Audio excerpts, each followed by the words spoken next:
Plague Tale Requiem pulls at one's heartstrings with the same amount of ease, elegance, and eloquence of its predecessor. The Darunes have returned only to be bedeviled with a new set of obstacles they will have to overcome in an attempt to cure Hugo's illness, the Prima Macula. Along the way, Hugo and Amicia encounter new characters, environments, and alchemical recipes that will aid them in their arduous adventure.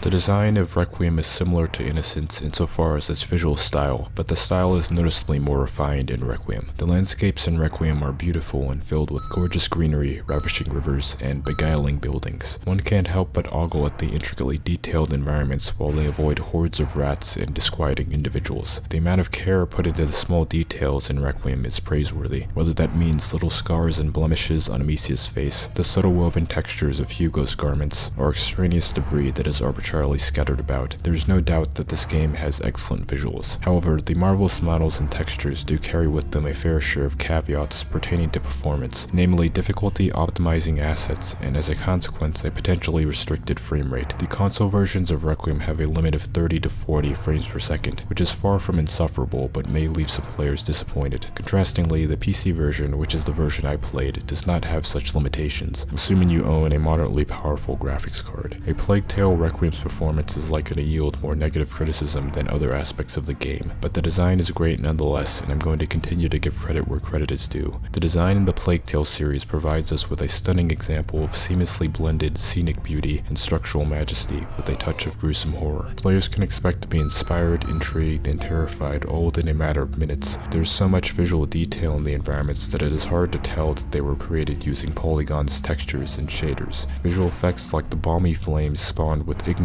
a combination of sulfur and alcohol, gives the environments life and guides you through them. The player can use the items that create these effects to impact environments directly. Moreover, all of these visual effects are paired with great sound effects that complement them quite well. Requiem showcases a plethora of unique sounds like the snappy slingshot, the soft rustling of plants, and ear-splitting explosions. Additionally, Requiem boasts a powerful and emotional soundtrack just like Innocence does. It has the same thoughtfully composed music with ominous undertones that lends itself well to the poignant story and precarious environments. Cinematics are another part of this game that deserve praise for how much work the developers put into them. They do a great job of showcasing all the creative skills that coalesced in order to produce this captivating work of art. If the cinematics were presented to me in a seamless short film, it would surely be enjoyable. They harness the emotional backdrop of Requiem to create smooth transitions from one chapter to the next. The last part that is worth noting is the user interface. The new interface is similar to the one in Innocence, but it is more efficient, so you spend less time fiddling with menus and more time exploring. This is a small change, but it does make the game more enjoyable.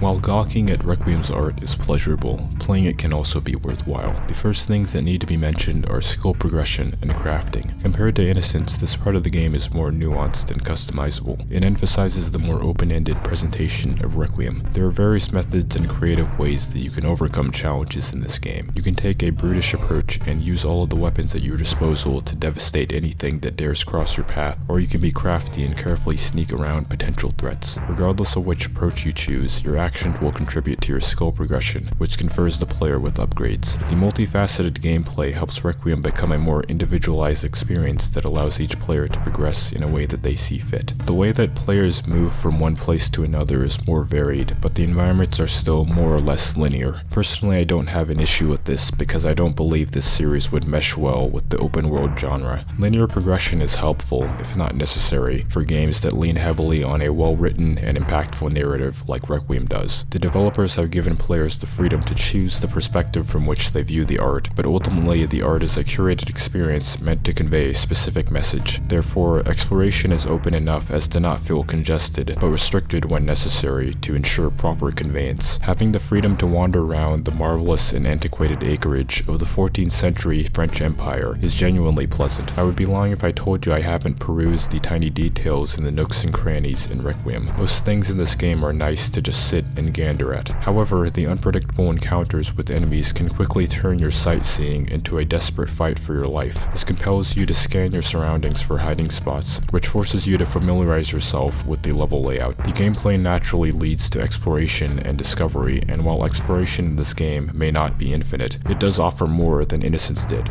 The way that you approach obstacles is largely dependent on combat. Artificial intelligence in Requiem is a little bit more advanced, which means players will have to get creative with their pursuit of enemies or lack thereof. The combat in Innocence was mostly comprised of hiding in the grass and swinging your slingshot around. Now the combat is more robust and makes Requiem immersive. Although it may appear that the onslaught of threats simply never ends, it may even seem that you are fated to ultimately lose this war of attrition. Is escaping one's fate an innately fruitless endeavor? Can one ever truly be free of traits that are inextricably tied to their being? These are two of the deeply philosophical questions that the Plague Tale series presents us with. It seems that no matter how much the de Rune family tries to escape the macula, this curse is determined to follow them to the bitter end. Perhaps the macula represents something more than the plague. Perhaps Hugo represents the quintessential bête noire of this treacherous tale. You can even expand this theory and suggest that the de Runes represent humanity. Humankind has always been an anomaly of sorts, a group of inquisitive vagabonds fated to be the ne'er-do-wells of fauna. We have knowledge and power that can astonish, terrify, and confuse observers. We are insatiably curious, some would say to a fault. However, it is no fault of our own that we ended up here, as it is merely a biological coincidence. Hugo has been placed in an eerily similar position to humans. He was born in a well-to-do family, only to be met with a dreadful and seemingly inescapable curse. This curse is akin to human error. This curse is original sin. This curse is damnation. One can then conclude that all hope is lost, but this conclusion contains a slight oversight. This oversight is the beauty that this lost hope will leave in its wake.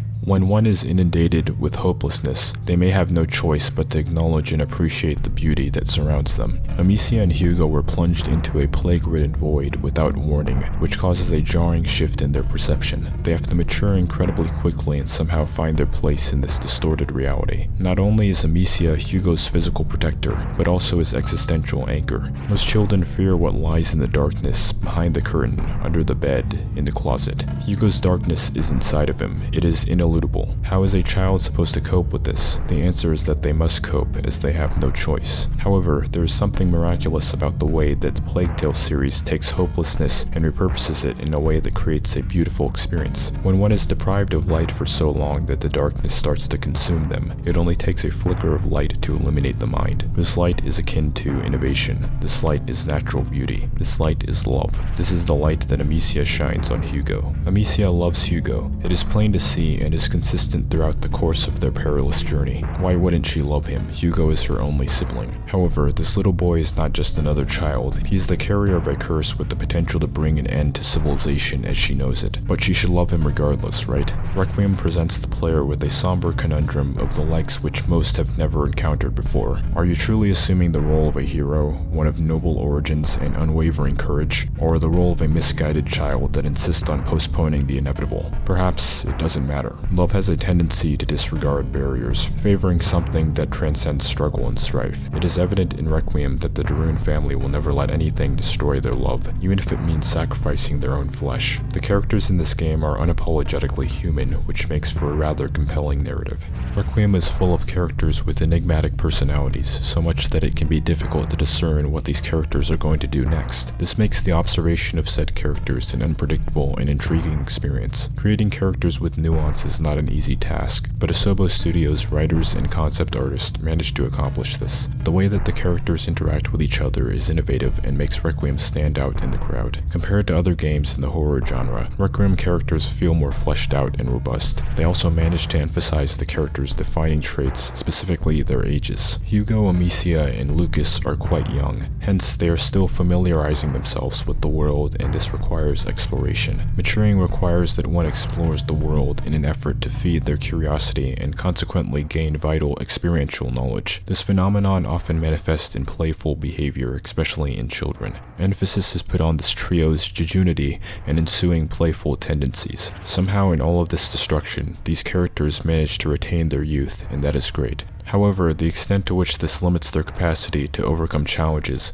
is also displayed in the dialogue. If you pay close attention to the dialogue, you will notice that it is quite dynamic. One minute, Hugo is running around observing every little crevice. Another, he is despondent and unwilling to engage with others. Like Hugo, other characters are prone to mood swings, which makes them more believable. Amicia is noticeably more mature than Hugo, but fundamentally they are actually very similar. While Lucas is clearly wise beyond his years, but is also keenly aware of his naivete. Even the characters that you cannot control, at least not directly, exhibit varied attitudes. Anonymous NPCs in Requiem are not as interesting as the main characters, but the behaviors are still worth noting. When you interact with enemies, they have a few amusing, albeit limited, responses. These responses are more detailed than what you might find in other games, and it makes Requiem more immersive to some degree. The nice thing about these characters is that they don't take away from the overall impact of the game.